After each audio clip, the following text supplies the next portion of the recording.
Pelbagai kisah kehidupan dipaparkan di MHI, Rabu, 15 November.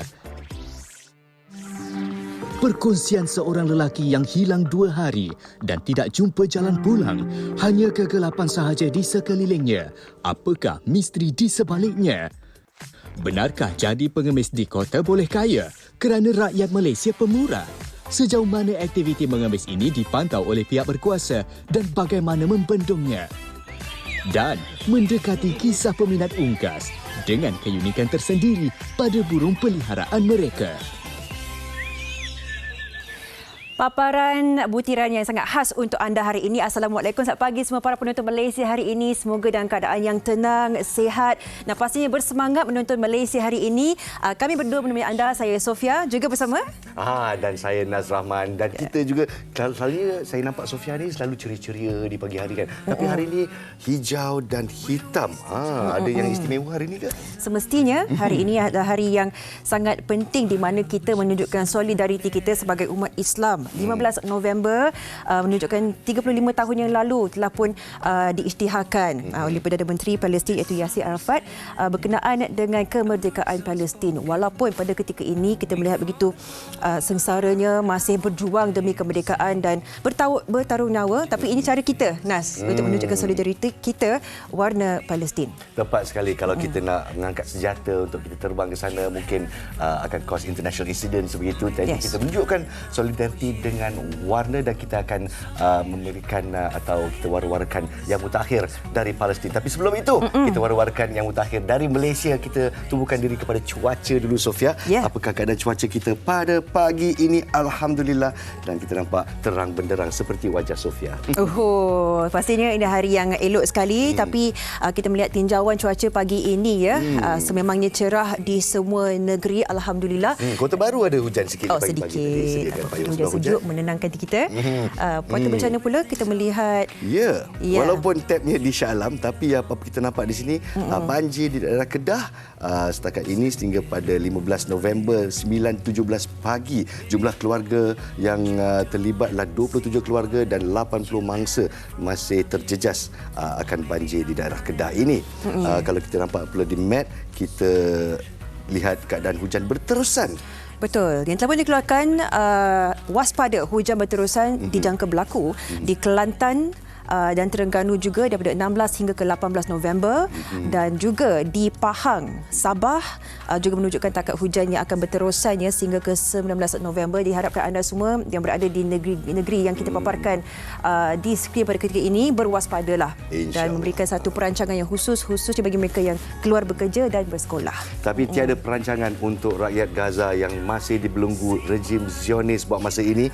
Dan yang mutakhir kita bawakan kepada anda, talian komunikasi terputus dan rakyat Gaza umpama menunggu hukuman mati. Tiada komunikasi sejak 27 Oktober. Disambung sekejap tapi terputus sekali lagi, ya Sofia. Semestinya berdelan masih berterusan dan negara tersebut, saya tak ingin menyebutlah, negara itu memutuskan untuk memotong semua bentuk komunikasi di Gaza selama 36 jam berturut-turut. Dan pada masa semalam juga kita melihat update ataupun yang terkini daripada Gaza telah menunjukkan takat hujan yang berterusan pada masa yang sama. Ini menunjukkan ialah mungkin hujan rahmat yang kita katakan. Kita harapkan sebegitu. Tapi apa yang kita risaukan juga adalah kerana ramai dari mereka tidak mempunyai satu bumbung untuk berteduh. Jadi bagaimana mereka dapat untuk mencari penyelesaian ataupun air yang bersih, kita tidak tahu. Tapi kita mengharapkan hujan ini menunjukkan satu berkah untuk mereka, untuk keselamatan mereka sendiri. Setakat ini tiada bekalan elektrik dan bekalan air juga diputuskan oleh rejim Zionis. Jadi apa yang kita nampak sebagai hujan merupakan rahmat, tapi musim sejuk semakin hampir dan bukan saja mereka mati di bedil bom tapi juga mati atas keadaan cuaca. Ini satu yang kita harus pantau, ya. Jadi berita gembira juga daripada tanah air mata gembira bapa yang menyambut kepulangan anak dari Gaza. Betul. Nurul Ain selamat pulang dari Gaza. Kita difahamkan Ain ini bekerja di Dubai tetapi berada di Gaza untuk menziarah keluarganya. Tapi alhamdulillah mampu dan selamat untuk pulang ke sini, mampu untuk memberikan kita gambaran bagaimana beliau rasa begitu bersyukur. Bersyukur tertekan suatu Pada berada masa di yang sana. sama sedih dengan keadaan yang berlaku pada masa ini di Gaza sendiri dikongsikan oleh beliau. Sebagai seorang ayah, saya juga dapat rasakan kelegaan ya bila memeluk anak yang berada di zon peperangan. Oh, rasa bersyukur tu. Dan kita teruskan dengan berita mutakhir dari sesuatu yang nyata kepada satu yang mungkin mistik ya. Daniel tak nampak jalan pulang dan pandangan gelap. Kita cerita tentang Muhammad Daniel Hakim dan ini dipaparkan bersama dengan isterinya Puteri Nik Bazlin Amir yang amat risaukan suaminya yang telah hilang selama 2 hari. Sofia, kalau lelaki awak hilang 2 hari, apa awak nak buat? Oh, saya risau. Memang saya akan call. Dan kalau kita tidak berada dalam situasi mereka, tapi kita ingin tahu secara teknikalnya apa yang berlaku dan apa yang dilalui oleh Muhammad Daniel sendiri, kita akan terus membawa anda tuan-tuan dan puan bersama dengan Abang Nas bersama saya juga ke sofa kerana kita ada mereka. Terus bersama kita di sini. Assalamualaikum. Okay, kita silakan Muslimah bersama dengan Muslimah. Assalamualaikum Cik Daniel. Okey, nampak semakin pulih alhamdulillah. Tapi nampak macam pucat-pucat sikit ni memang daripada alam nyata, betul saya. Betul Saya Muhammad Daniel. Macam nak pegang sekejap aja. Betul. Ada nyata. Alhamdulillah. Okay, mungkin kita nak mulakan, kita banyak membaca artikel-artikel dan sebagainya. Betul banyak perspektif. Dan boleh kita mulakan dengan Diana sendiri ya. Yang okey, mungkin mula dengan Ain dulu sebab kita kerisauan sebagai seorang isteri, sebagai keluarga ni kan.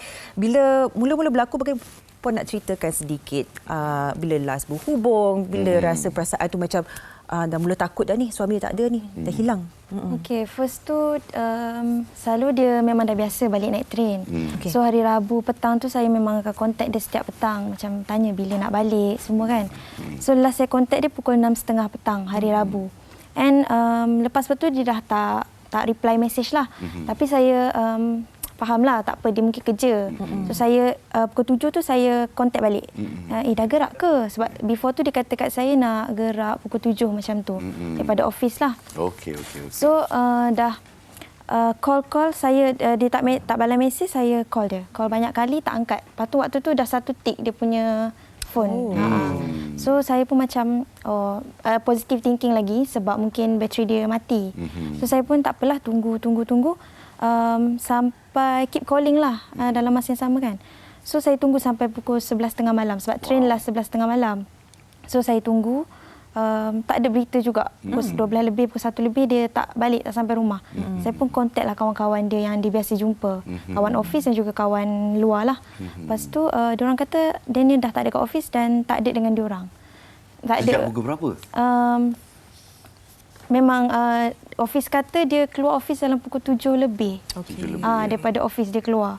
So ada lebih dalam pukul 7 macam tu lah, range tu lah. Sebab diorang pergi shooting kan, so diorang tak agak-agak diorang balik office tak ada macam tu. So bila dapat hubung balik tu selepas 2 hari? Ya betul, Dan lepas 2 hari. Saya bayangkan dah buat laporan polis dan sebagainya. Ya betul, dah buat laporan polis. Dah cari. Kalau kita tengok kronologi je, betul lah 7.30. Kawan-kawannya Daniel kata dah keluar dari office dan CCTV pun menunjukkan awak sampai di stesen dalam pukul 8 gitu. Ya, macam tu. Jadi kita ambil daripada sana jurus sampai ke stesen LRT itu terus ke kereta atau bagaimana? Saya sampai kat MRT Sungai Buloh. So daripada MRT Sungai Buloh tu saya parking kereta dekat yang berbumbung. Okey. So saya berjalan nak pergi ke kereta. So waktu tu sebenarnya ada rasa macam pening tau. Pening eh? Yes, ada sikit pening. Tapi saya ni jenis orang yang bersangka baik, optimis. Sebab saya fikir saya tak makan lagi. Okey. Jadi saya pun tak hiraukan lah. So saya pergi ke kereta dan rasa ada macam something atau someone follow daripada belakang. Waktu dekat tingkat 5 dekat parking berbumbung tu. Okey. Dan macam saya cakap, saya ni jenis yang bersangka baik. Kita umat Islam percaya benda tu wujud. So kita ingat dia saja je lah nak kawan-kawan kan. So kita berbiarlah halo-halo kan. So saya pun pergilah kat kereta. Saya pergi kat kereta. Saya pun keluar daripada kawasan parking berbumbung tu. Berjalan je, kalau siapa yang familiar dekat kawasan Sungai Buloh tu ada restoran Muhammad Chan. Okay, dekat kawasan situ macam kedai lot kedai. Dekat kawasan situ kepala saya jadi pening yang teramat. Sampai saya kena berhenti sebab saya takut saya aksiden ke apa. Dekat restoran tu lah? Ya, so saya berhenti kat restoran kat kawasan lot kedai tu untuk berehat sekejap. So saya matikan enjin. So bila saya matikan enjin, saya tertidur dan saya tersedar, saya tengok saya nak kena balik lah sebab puteri tak makan lagi. So saya pun nak makan. So saya nak start enjin kereta, saya nak keluar daripada kawasan tu. Waktu tu yang saya tak nampak, macam saya tak nampak tau jalan keluar tu. Keluar daripada kawasan lot kedai tu. Jadi Maksudnya macam mana? Gelap.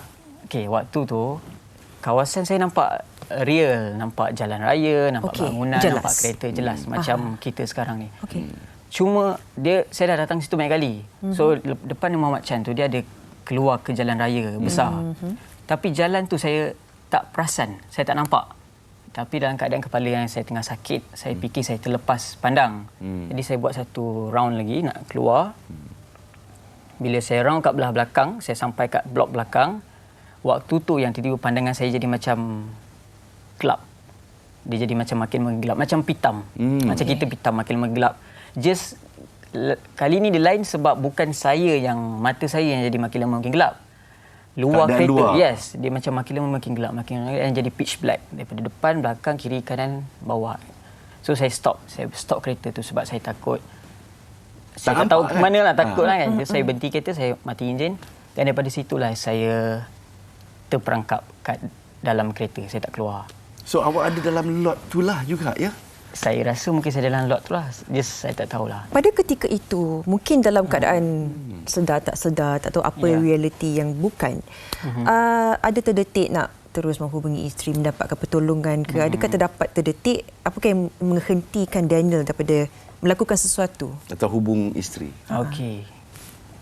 Mesti saya terdetik bila nak call kan. Satu benda yang pelik, sepanjang timeline saya kat dalam tu, phone saya memang tak ada line langsung. Tak ada line? Memang pangkah. Saya call tak dapat. Saya message pun tak lepas-lepas. Saya WhatsApp lah. Call masuk pun tak. Memang senyap phone saya. Tak ada bunyi apa-apa. Waktu gelap tu pukul berapa tu? Okey. Saya start gelap tu, waktu saya start rasa yang saya gelap tu dalam pukul 8 macam tu lah. Okey. Yang dia jadi macam pelik cerita saya ni, saya keluar malam. Okey. Saya masuk, saya panggil dunia tu lah ataupun keadaan tu lah. Malam. Tapi bila saya keluar balik dari tempat tu pun malam. Dan bila saya dah jumpa dengan isteri, wife, saya rasa sangat penat, sangat lapar. Sangat penat, sangat lapar. Dan saya pun tanya wife, B, kita hari ni hari apa Dia kata hari Jumaat. Dia kata, hari hilang hari apa? Hari Rabu petang. Okey. So hampir 48 jam. Saya ingat sehari je hari hilang. Saya ingat 8 jam, 12 jam macam tu je hari hilang. Okey. Rupanya dah 2 hari dah. Dan ada beberapa artikel yang menunjukkan beberapa perspektif yang berbeza. Ada yang tunjuk teknikal pukul 8 keluar berdasarkan catatan tak syenggol dan sebagainya. Ada lagi satu yang mengatakan awak tak dapat keluar ataupun awak keluar tetapi dihalang lembaga hitam. Jadi kita nak clarify kan, kita nak mengesahkan apa sebenarnya yang awak lalui itu supaya ialah kita faham dalam tempoh 48 jam lebih kurang tu apa yang menghalang atau menghentikan awak daripada mendapatkan bantuan di luar sana. Okey. Sepanjang dalam tu ada beberapa peristiwa lah yang berlaku yang saya duk fikir sampai sekarang. Antara ni yang pasal mention lembaga hitam tadi. Memang saya dalam kereta tu, saya duduk seat belakang dan akan ada sentiasa satu lembaga hitam yang tinggi, yang badan dia agak besar. Dia akan sentiasa intai daripada tingkap cermin kereta. Belakang, depan, kiri, kanan. Dia akan sentiasa intai. Kejap, saya duduk belakang kan, tiba-tiba dia keluar. Dia tengok dalam kereta. Lepas tu dia tengok sini, lepas tu dia tengok di depan. Dia akan sentiasa, macam dia sentiasa ada di keliling kereta. Itu je lah satu benda makhluk yang saya nampak. Jadi awak tak boleh keluar daripada kereta tersebut? Saya tak boleh keluar. Saya fahamkan kereta kunci Kereta tu tak boleh nak buka langsung. Tak boleh Tapi ada satu time tu saya dapat buka juga. Saya keluar kereta. Tapi kita tengok semua gelap, kita tak tahu nak pergi mana, and kita sendiri pun takut. Jadi saya pun masuk dalam kereta lah. Saya pun tutup. Sebab ketakutan yang melampau. Tapi satu benda yang pelik, saya dengar suara orang. Saya dengar bunyi kereta, saya dengar bunyi motor. Just saya tak nampak apa-apa. Tapi dia gelap? Yes, gelap. Dan saya panggil pun tak ada siapa yang respon. Puan Putri, bila Daniel dah pulang, suami dah pulang, ada tak membawa ke jumpa doktor ke klinik ke untuk melihat keadaan? Ada bawa. Apa yang doktor cakap? Ada. Tapi sebab masa jumpa tu pun dia tak ada apa-apa lebam di badan dia. So doktor pun cakap dia okey, tak ada apa masalah. Tak mungkin dari segi ketekanan di kerja dan sebagainya. Okey, itu benda pun saya nak clarify juga. Saya bekerja di PJ, company yang ada bos yang sangat baik. Walaupun saya dalam industri, saya video editor, ada bisnes juga. And saya pun part time mengajar juga dalam bidang saya. Tapi alhamdulillah saya tak adalah tekanan kerja sampai saya nak lari. Orang panggil healing kan. Healing baik saya bawa dia pergi Langkawi ke apa kan. So saya memang saya adalah orang muda yang dulu pun berfikiran benda ni wujud. Tapi mustahil lah tiba macam mana ada benda-benda macam ni berlaku dah zaman sekarang ni. Tapi once dah kena dekat diri sendiri, then you know benda tu sebenarnya kat tengah pekan pun boleh jadi. Kan? Sebab kita dengar kat hutan kan. Tapi pernah tak rujuk ustaz sepanjang 48 jam ni dengan seorang yang lebih arif seperti seorang ustaz di mana-mana Al-Fadhil di luar sana? Ada. Habis saya dah keluar dah selamat dah alhamdulillah. Saya pergi jumpa dengan kenalan-kenalan. Dia pemandikan dengan air limau, air bidara dan sebagainya. And ada jumpa apa-apa? Dia tak adalah benda yang heavy sangat. Tapi apa yang saya macam terkena tempias lah. Right? Hari kedua atau hari ketiga sampai hari ni actually, badan saya agak lemah. Semalam demam. Tak ada ekstrim saya melompat ke apa tak. Just lemah. Trauma daripada insiden tersebut lah. Dan saya akan keep, saya tak boleh tidur dalam gelap. Sekarang ni saya tak boleh tidur dalam gelap sebab dah bergelap kan. So lampu, ada fobia-fobia yang menyusul sebalik. Benda tu efek. Jadi dengan sebagai seorang isteri lah, dengan apabila mendengar seorang yang disayangi melalui satu seperti ini, apa tu reaksi pertama Puan Putri? Saya sangat terkejut dan tak sangka sebab saya tak expect pun dia termasuk alam lain ke apa. Sebab sebelum ni dia pernah je tolong orang kat MRT tu hantarkan. Masa terjumpa dalam train, tolong pakcik-makcik hantar ke rumah. Saya first thinking dia tak balik, saya ingat dia tolong hantarkan siapa-siapa kan. So bila first dengar dia cerita, saya terkejut lah, sangat terkejut. Macam tak sangka benda tu. Baik. Diana, kita mengharapkan pemulihan yang secepat mungkin, tetapi sekiranya sesiapa sahaja yang menonton ketika ini pernah atau mungkin akan melalui kerana yang sama, pada ketika itu apa yang Daniel ikhtiarkan sendiri ketika melalui kegelapan tersebut? Ada baca doa apa-apa ke? Ada yang awak berdoa apa-apa ke? Waktu dalam kegelapan tu, saya memang ada baca doa ayat kursi, dan dalam phone saya pun ada surah-surah saya pasang. Just saya tak adalah terfikir nak azan waktu tu tau. Macam kita pun sekarang kita dalam movie ada cakap azan lah bro kan. Saya tak azan. Tapi memang realiti waktu tu saya tak terfikir pun nak azan. Mungkin kerana ketakutan lah. Tapi saya difahamkan kerana terdengar azan. Itulah dia saat anda dapat daripada. So saya sebelum saya dengar azan tu, saya punya hope yang terakhir adalah ketika saya nampak saya nampak ke apa ke saya tak tahu, ada kereta polis kat belakang. Dan saya, itulah harapan saya pun. Lega betul nampak abang polis lah. Yes, dalam kegelapan tu, itulah kereta polis yang ada. Kereta Honda Civic tu. Dan saya panggil sekuat hati, kereta tu jalan je. Kali kedua dia patah balik pun, saya panggil sekuat hati. Tuhan je lah tahu. Ada horn kereta ke? Okey, horn kereta tak boleh. Sebab kereta waktu tu, macam kereta tu tak berfungsi langsung. Tak boleh horn dan saya hidup enjin pun tak boleh. So memang macam kereta tu mati sepenuhnya. Dan saya panggil polis tu dan polis tu memang gerak. Waktu tu saya rasa sangat macam hopeless lah, macam apa nak jadi-jadilah waktu tu. Saya macam biarlah apa nak jadi-jadilah. Hari ni hari pertama, esok mungkin ada lagi, esok lusa. And saya macam biarlah, nak jadi apa jadilah, biarlah kan. Suatu perkongsian yang bukan selalu kita bawa di MHI di pagi ini ya. Seakan tersekat dalam masa yang dibekukan ataupun frozen time. Tapi apa yang kita dapat lihat di sini, terdengarnya lawangan azan tersebut yang membantu Daniel untuk dia sedar semula dan sebagainya. Mungkin satu peringatan kepada kita kalau berdepan dengan situasi seperti ini, seakan ini mungkin kita laungkan azan sendiri. Saya pula lebih kepada pemikiran secara saintifik. Jadi saya sebagai tak tahulah, anak-anak saya panggil saya polis pencen. Jangan terfikir pula mungkin kita boleh cari CCTV, kita boleh tengok kereta dia pergi mana dan sebagainya. Mungkin kita akan susulkan penyiasatan ini. Tapi setakat ini kita nak ucapkan alhamdulillah sihat dan pulih seperti biasa. Semoga terus pulih sedia kala. Nah, kalau takut gelap, peluk isteri nak.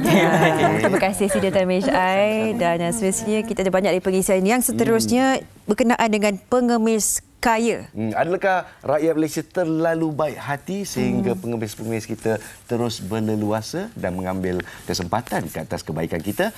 Kita siasat di MHI selepas ini.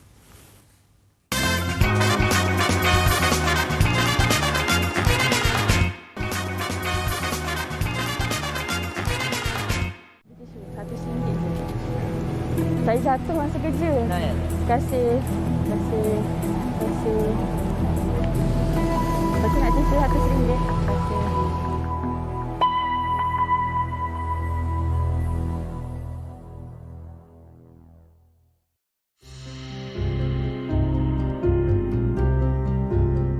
Menurut Unit Perisikan Ekonomi EIU, Kuala Lumpur berada di tempat ke-32 daripada 60 negara dalam Indeks Bandar Selamat 2021. Ini menjadikan ibu kota ini tempat tumpuan ramai sehingga turut menjadi pilihan pengemis meraih sumber pendapatan.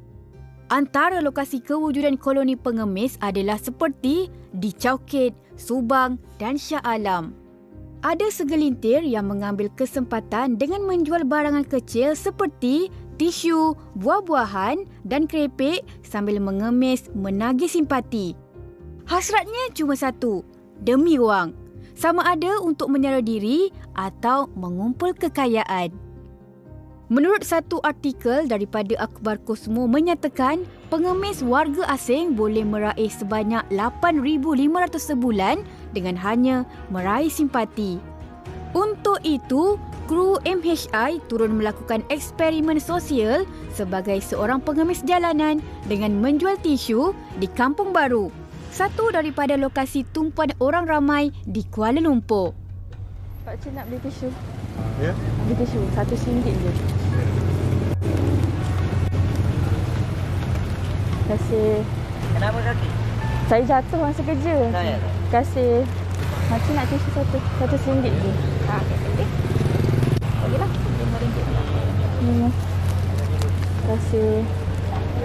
Akak nak tisu RM100? Tak. Terima kasih.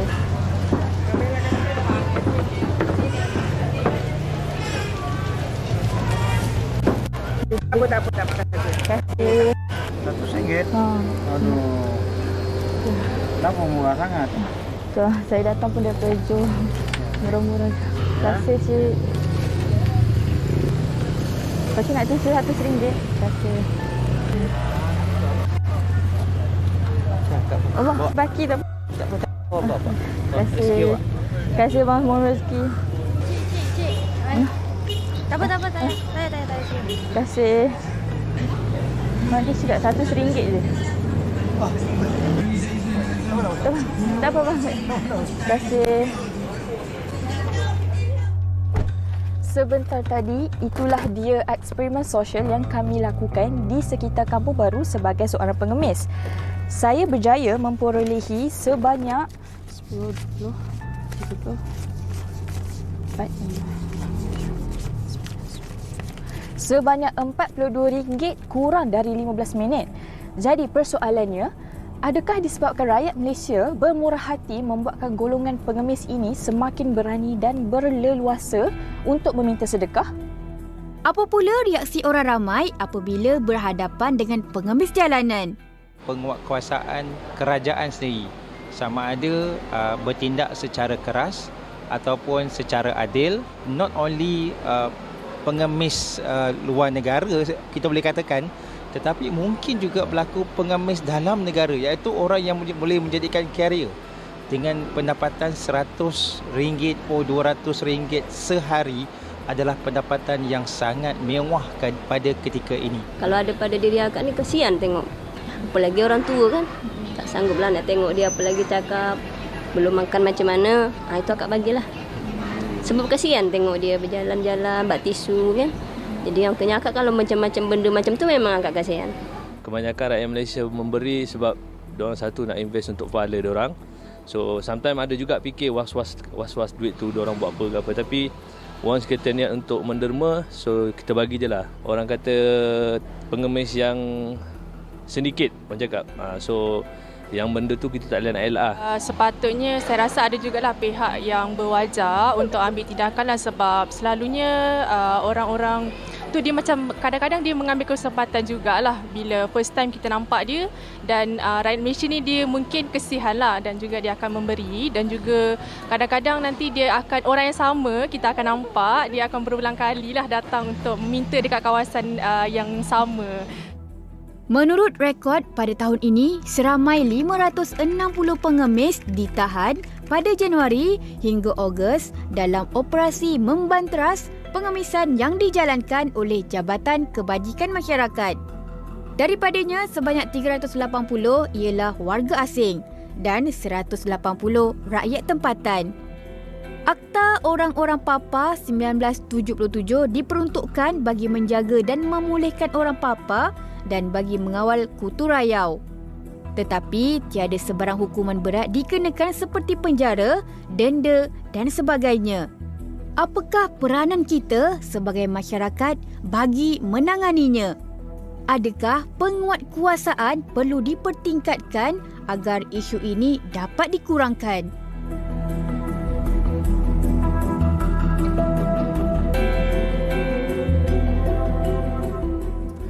Itulah dia kisah pengemis-pengemis di Kota Raya, dan terima kasih kepada pasukan MHI di atas tinjauan social eksperimen kita RM42 dalam masa 15 minit. Jadi kalau dikatakan rakyat Malaysia prihatin, rakyat Malaysia memang baik hati, memang tepat, memang kena. Tapi apakah jangka masa panjang atau efek jangka masa panjang kepada negara? Boleh kita fikirkan. Lagi-lagi banyak sebenarnya video yang kita lihat antara pengemis ini yang bertindak agresif kalau kita tak bagi duit kat dia dan sebagainya. Dan pada masa yang sama, kita orang Malaysia ni juga sangat, orang kata, memberi. Sangat memberi. Impact jangka masa panjang. Kita terus bincangkan bersama dengan tetamu kita hari ini, Puan Nazari Yusra Muhammad Yusof, Ketua Penolong Pengarah Bahagian Perundangan dan Penguasaan Jabatan Kebajikan Masyarakat. Assalamualaikum, Puan. Waalaikumsalam, Sofia. Nampaknya mengemis lebih untung daripada meniaga manusia. Wow, begitu kan? Cecah RM8,500 pun boleh sebulan. Jadi apa yang kita nampak di sini, memang rakyat Malaysia memang baik hatilah. Tadi, adakah ini sebahagian daripada puncanya? Adakah ini memang punca dia 100%? Okey, Sofia, Abang Nas, kita biasa panggil Abang Nas. Kecil lagi kita tengok kartun Abang Nas kan. Dia terbiasa. Okey, sebenarnya kita kena tengok dulu punca kuasa Jabatan Kebajikan Masyarakat untuk menangani kegiatan pengemisan ni. Macam yang telah dinyatakan dalam video tadi, ia adalah daripada Akta Orang-Orang Papa 1977. Akta tu dah lama, lebih tu daripada Abang Nas kan. Betul. Betul, setuju. So maknanya akta ni terlalu lama. Jadi mungkin dia punya sejarah akta ni dia melibatkan senario yang lain, tapi bila zaman berubah, so senario lain yang ada sekarang. Okey, dalam akta ni menyatakan bahawa siapa itu orang papa. So orang papa adalah orang yang mengemis, yang pertama di tempat awam, yang kedua ialah pelesir. Pelesir ni sama ada dia mengemis atau tidak mengemis. Tetapi dia mungkin tidak ada mata pencarian, dia mungkin tidak ada tempat tinggal, dan dia juga mungkin tidak boleh menyatakan dirinya dengan jelas. Okey, kita balik kepada aktiviti pengemisan tadi. Apa soalan Abang Nas tadi? Puncanya rakyat Malaysia memang baiklah di sini kan. Tapi okeylah, mungkin saya dalamkan sikit. Mengapa mereka tak serik-serik? Mereka terus melakukan. Okey, so dia ada kaitanlah kenapa dia tak serik dengan kenapa rakyat Malaysia ni memang baik kan. Jadi kalau kita tengoklah statistik yang ada dalam JKM pun, kita ada daripada 2019 hingga Jun 2023, kita ada 7,521 kes yang berulang. Maknanya apabila kita ambil, kita ambil profil semua dan kita dapati dia adalah kes-kes yang berulang, sama berulang sekali, 2 kali atau 3 kali. Jadi maknanya kenapa? Kalau kita dah ambil dalam kuasa kita tahan selama 24 jam sebelum dibawa ke hadapan seorang magistrat. Jadi dalam masa 24 jam tu kita akan buat saringan dan kita buat intervensi kerja sosial. Dalam masa tu kita akan dapat dia punya maklumat-maklumat tu. Jadi kenapa dia berulang? Sebab mudah. Bekerja ni mudah. Maksudnya dia tahu dah kat mana hotspot, kat mana tempat yang dia boleh pergi, boleh dapat banyak. Kalau Nas ataupun Sofia lah, Nas lah kot, pergi sembahyang Jumaat dekat Masjid Negara, kat luar tu, ataupun Masjid Jamek. Kat luar tu beratur hotspot. Memang kat situ memang hotspot. Dan kita pula yang dah biasa sembahyang, bila kita keluar tu dah ready dah, wang RM1 Ya. ni. Kita keluar terus, kita sap. Dah jadi lumrah untuk kita. Ya, kita mungkin rasa RM1 tu, alah apa sangatlah RM1 untuk bagi pada sedekah hari Jumaat. Tapi boleh tak kalau kita sedekah tu kepada tempat yang lebih betul, lebih tepat. Jadi bila kita terlalu pemurah kan, mereka pun nampak itu adalah peluang. Jadi memang tak serik lah. Dan sampai 7,000 lebih kes yang berulang-ulang. Betul. Dan kita melihatkan situasi ini, Nas, di mana ada tangkapan dilakukan dan JKM antara organisasi yang bergiat aktif untuk membuat tangkapan, operasi dan sebagainya. Jadi sejauh manakah kegiatan operasi ini mampu untuk membendung ataupun terdapat masih kekangan bagi pihak JKM untuk mengambil langkah yang seterusnya supaya kita mengurangkan berapa ramainya mereka yang bergelar pengemis ini? Okey, Sofia. Kita panggil operasi itu menunjukkan satu benda yang terlalu besar. Jadi kita kata dia adalah tindakan mengambil. Sebab dalam subsection 31 pun kita kata mengambil ke dalam jagaan. Jadi kita kata tindakan mengambil. So ada 3 jenis tindakan mengambil.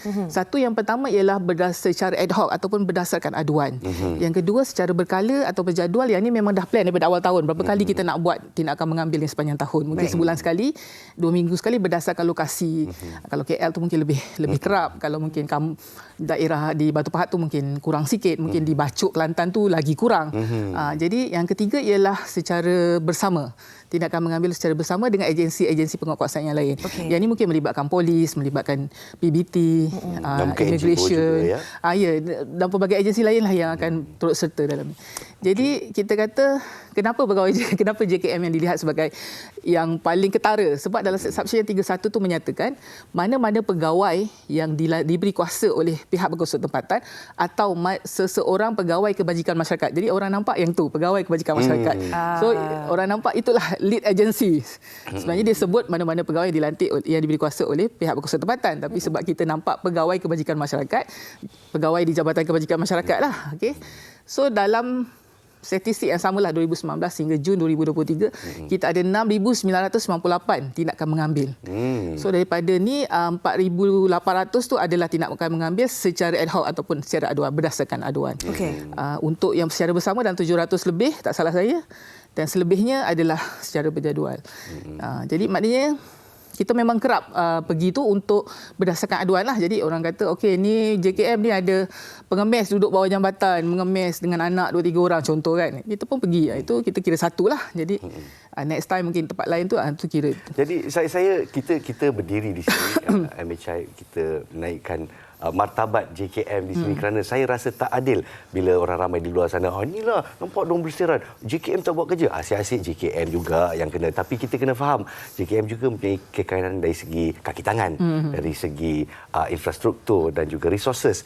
Jadi bila kita buat dia tak cakap tangkapan, kita buat mengambil ni, saya difahamkan memang tak cukup tempat untuk menempatkan mereka, terutamanya kalau kita cakap pasal Kuala Lumpur, di Subang, di kawasan-kawasan urban yang padat, di ibu kota yang padat. Mungkin di luar kawasan tu mungkin ada tempatnya. Macam mana dengan kekangan JKM? Okey. So bila kita kata tindakan mengambil orang apa-apa ni, macam saya kata tadi, mengemis, pelesir kan, orang pun silap faham, gelandangan pun dimasukkan sekali dalam aduan kan. Jadi bila setiap kali aduan memang kita kena turun. Maksudnya JKM, pegawai JKM bahagian penguatkuasaan kena turun.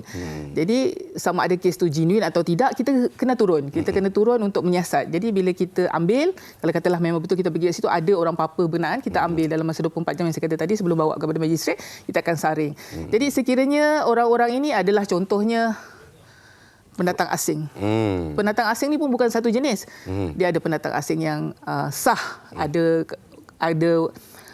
dokumen perjalanan diri yang sah, perjalanan yang dan dokumen pengenalan diri yang sah. Ada yang memang parti, memang pendatang asing tanpa izin yang tak ada apa-apa, kosong. Ada yang pelarian. UNHCR. Tapi UNHCR itu bagi pula kepada 2. Yang ada kad UNHCR palsu. Ada yang tulen. Lepas tu yang seterusnya ialah yang tak ada apa-apa, kosong. Langsung stateless, tak tahu dari mana dia datang. Stateless, memang kita tak tahu apa dia. Yes. Kalau kita bawa kepada pendaftaran, contohnya kita bawa kepada Jabatan Pendaftaran untuk cek ibu jari, kok tak dapat kesan. Tapi tak dapat kesan tu tak berarti dia tu bukan warga negara. Tapi dia tak ada dokumen dekat dia. Jadi kita tak tahu dia tu. Wow, rumit sekali untuk JKM ya. Jadi banyak aspek yang ada di sini. Jadi tak boleh jadilah semuanya di bawah jurisdiksi JKM kan. Jadi kita kata kalau kita ambil lah yang kita tak dapat kesan tu sebab kita kata dia ni mungkin warga negara. Kita tak boleh mungkin sebab kita punya pendekatan, intervensi kita kepada orang Papua yang kita ambil ni. Kita perlukan kepastian untuk pastikan dia ni. Macam Nas kata tadi, kita hantar ke satu tempat. Memang dalam akta ni ada satu saluran je. Satu saluran je ke rumah kebajikan. Atau kita kenali dengan desa bina diri lah. Jadi tempat-tempat ni semua ada ada kota. Yes, ada had capacity. Jadi kalau semua kita nak hantar ke sana, itulah dia, semakin penuh ke macam mana ni sekarang? Saya pasti Puan, pihak JKM sendiri melakukan apa sahaja dalam bidang kuasa untuk memastikan mereka ni diberikan bantuan sepatutnya bagi mereka yang deserving ataupun yang memerlukan sebetul-betulnya. Tapi apa yang kita risau sebab kebaikan rakyat Malaysia yang memberikan sedekah dan sebagainya berdasarkan kebaikan, membuat kebaikan dan sebagainya, tetapi ada juga mereka tak bertanggungjawab ni sebenarnya sebahagian daripada sindiket pengemis. Jadi kalau contohnya terjumpa ataupun dibongkarkan satu sindiket ini yang ada pengemis yang menjadi kaya disebabkan sindiket ini, apakah antara langkah seterusnya pihak JKM dan juga pihak kuasa? Okey Sofia, kita balik kepada kuasa kita di bawah Akta Orang Papua tadi. Dari dalam Akta Orang Papua memang tak ada nyatakan apa-apa tentang sindiket. Maknanya itu di luar bidang kuasa JKM. Sekiranya ada aduan, kita tetap turun. Macam saya kata tadi, kita macam mana pun memang kita akan turun untuk siasat. Sekiranya dalam siasatan kita tu setakat ini, siasatan kita tidak dapat membuktikan bahawa kegiatan pengemisan yang dilakukan oleh orang Papua itu adalah sebagai mangsa daripada sindiket. Sekiranya betul ada, kita perlu, maksudnya pegawai kebajikan perlu buat laporan kepada pihak polis lah untuk menangani keadaan itu. Apa yang saya nampak di sini, JKM dikekang oleh bidang kuasa yang ada di sini. Jadi mungkin kata akhir daripada Puan Nazari, apa yang boleh kita lakukan untuk memantapkan lagi kuasa JKM untuk menangani masalah ini dari segi polisi atau dari segi rang undang-undang? Apa yang kita boleh buat? Okey, dari segi nak memantapkan kuasa JKM tu satu hal, tapi saya rasa yang lebih baiknya adalah semua agensi yang ada kuasa lah, kita kata ada kuasa, macam polis dia ada bawa akta kesalahan-kesalahan kecil, Minor Offences Act pun sebenarnya dia ada kuasa untuk menangkap pengemis ini, dan bawah akta itu pengemisan adalah satu jenayah. Tapi kalau bukan dalam bawah akta Orang Papua, di bawah akta Orang Papua ni Orang Papua itu perlu dipulihkan. Jadi macam PBT pun ada kuasa untuk mengambil ke dalam jagaannya orang Papua ini. Jadi kalau semua agensi memainkan peranan, contoh mungkin dia tu sebenarnya tidak ada pekerjaan.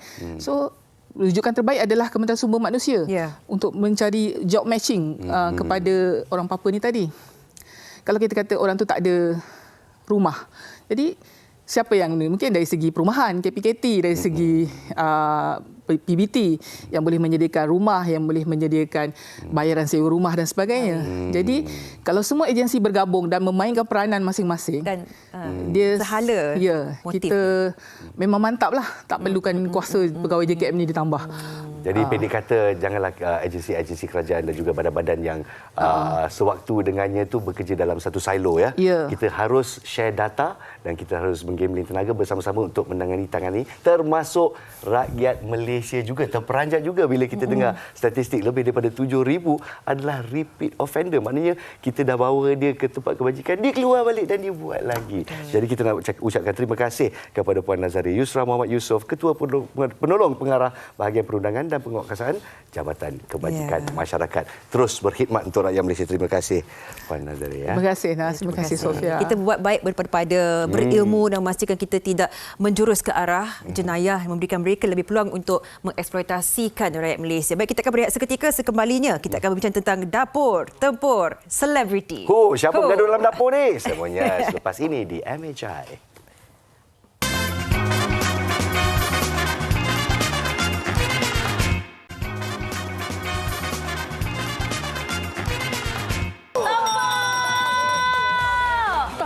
bagus ke? Sudet dekat rumah aku, sudet besi. Pula kau bagi plastik. Apa tu? Dapatlah Rasa apa? Saksikan Dapur Tempur Selebriti mulai 18 November setiap Sabtu 8.30 malam. Dengan masa yang kita ada tu, kita tak sempat tau. Ni macam buat daripada scratch tau. Jangan petikaikan. Di TV9 juga saluran Astro 149. Saya dengar suara Ain Edrus je. Itu yang saya dengar. Tapi kita mulakan kecoh tak kecoh? Memang hebat. Saya rasa tak sabar kecoh. ni. Memang kecoh. Kata dapur tempur kan? Lagi ke laki bini masuk dapur. Huish. Nak tanya boleh Sofian. berperang. Sofian ni boleh memasak kan? Awak jangan Adakah anda bertempur di dapur? Awak jangan Kita... Bukan tentang saya. Hari ini terus bersama dengan Ain Edrus dan Amirul. Hai guys. Dari kita. Terima kasih.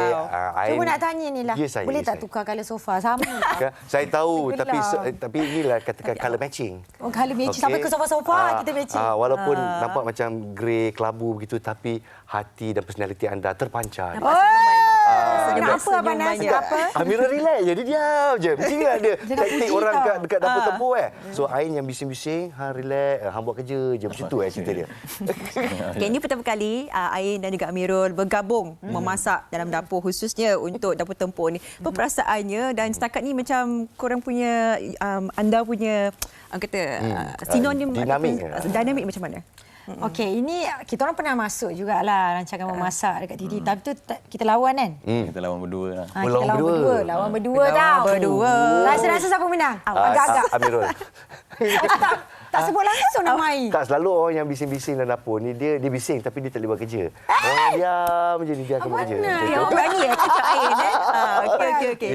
Okey, tapi yang ni kali ni dapur tempur ni kita orang tag team Okey. So ini first time and kita orang pun tak tahu macam mana dynamic chemistry kita orang macam mana. Tapi alhamdulillah Miro buat semua kerja lah. Alhamdulillah. Seperti yang saya expect lah. Tapi format dia macam mana ni? Kalau kita tengok, kita ada nampak Michael Ang dengan Chef Naim dan mereka menjadi juri tetap ya.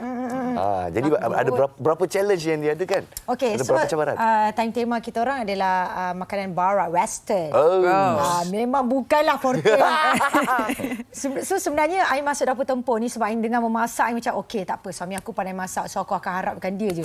Dapat tema pula barat Aduh. Amirul pandai masak apa?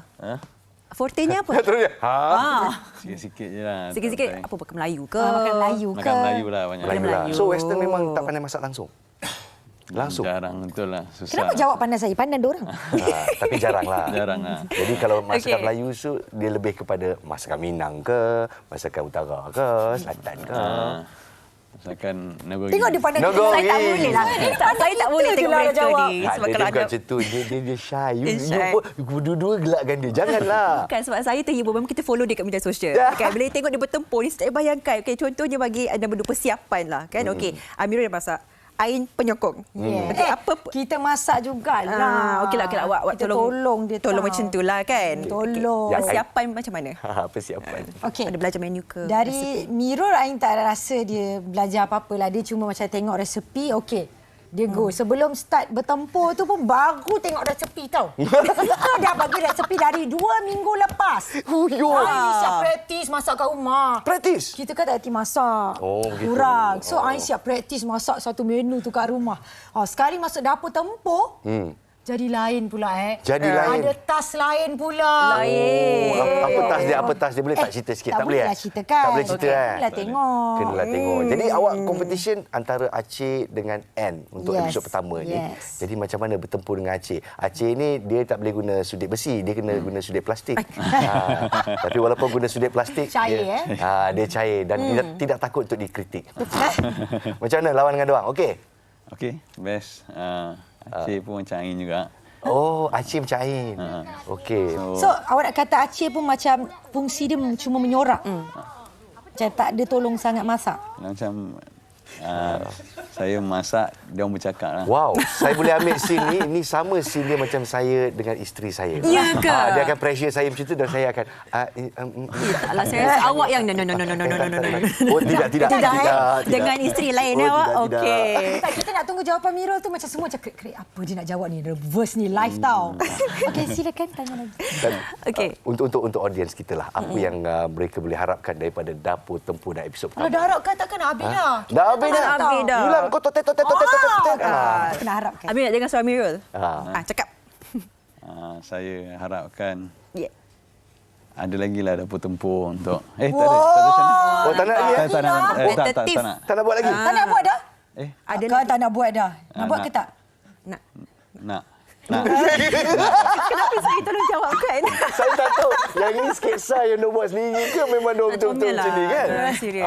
Okeylah, last question. Oh, Macam mana dengan Chef Naim dan Michael Ang? Mana satu awak lagi takut? Oh, confirm lah. Awak takut siapa? Michael Ang. Michael Ang. Kenapa awak takut Michael Ang, Amirul? Dia baik sebenarnya. Dia macam...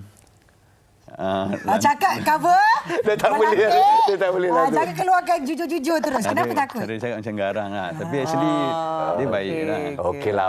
Kita akan lihat gelagat-gelagat mereka di Dapur Tempur episod yang pertama. InsyaAllah akan berada Sabtu ini bersama dengan pengacara anda, Fiza Frizi. Kalau kita tengok dia becok dekat workshop tu, dekat Dapur Tempur lagi dia becok. Becok. Non-stop. Okey, Sabtu ini 18 November, setiap Sabtu 8.30 malam di TV9 juga saluran Astro 149. 18 November. Ya, kita tak sabar nak melihat ni gelagat ni Ain dengan Amirul. Okey, korang rasa kita orang menang ke tak? Tak, kalah sekalah-kalahnya. Kalah sikit. Jangan tengok mana. Tak tahu, kita kena tengok. Okeylah. Awak menang kat hati saya. Okey, sekarang kita bebaskan anda seperti burung yang terbang di angkasa. Dah settle dah. Sebab kita cerita pasal burung ni. Jadi, kita ada satu cerita istimewa tentang unggas. Tahu tak unggas tu apa? Dia burung, bukan agas, unggas. Ya, saya baru nak ceritakan. Takut dia confuse. Kita cerita tentang unggas. Dan kalau anda peminat unggas, saksikan.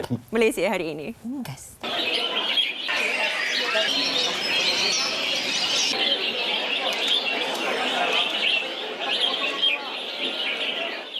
Bunyi burung berkicauan, hati terasa tenang seolah-olah berada di hutan bersatu dengan alam.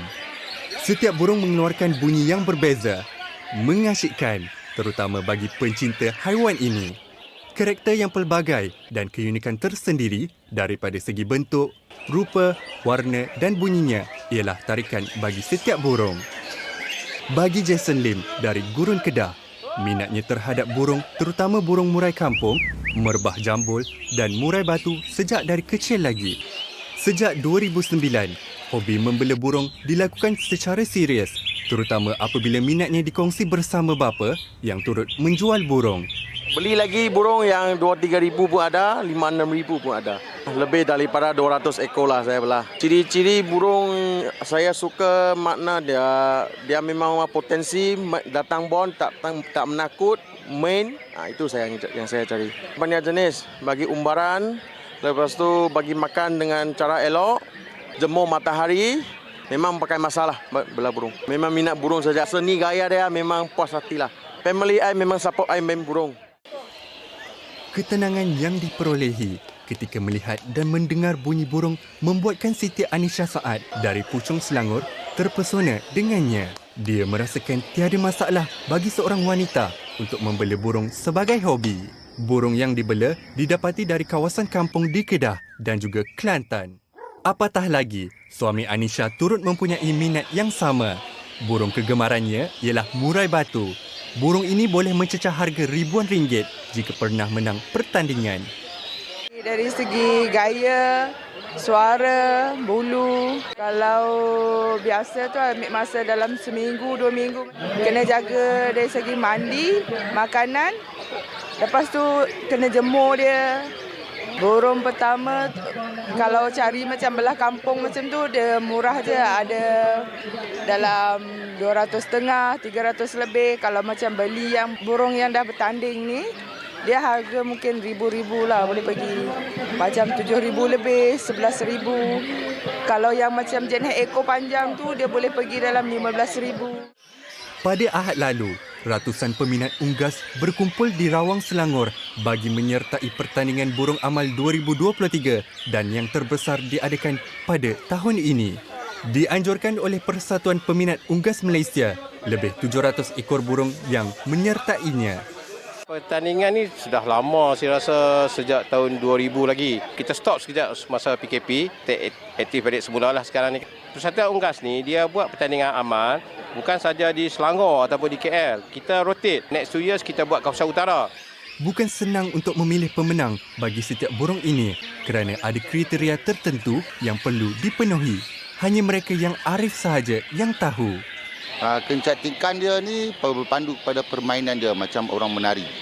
Dia sambil menyanyi, berbunyi, bermain sayap dengan gaya yang mendada, dengan kesenian dah. Susunan lompat yang cantik. Susahlah nak dapatkan burung macam tu.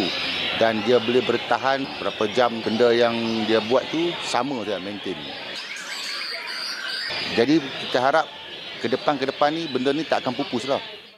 Pertandingan amal ini diadakan bagi mengutip derma untuk membantu golongan asnaf.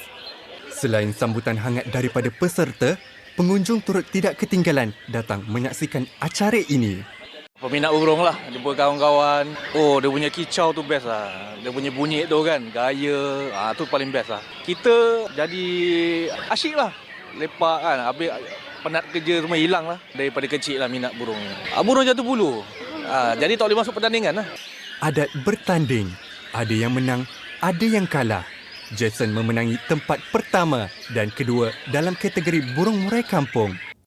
Namun bagi Anisha, walaupun dia tidak menang dalam pertandingan kali ini, tetapi dapat berkumpul dan berjumpa dengan peminat burung lain, ternyata memberi kepuasan di samping bertukar ilmu dan petua mengenai penjagaan burung kesayangan mereka.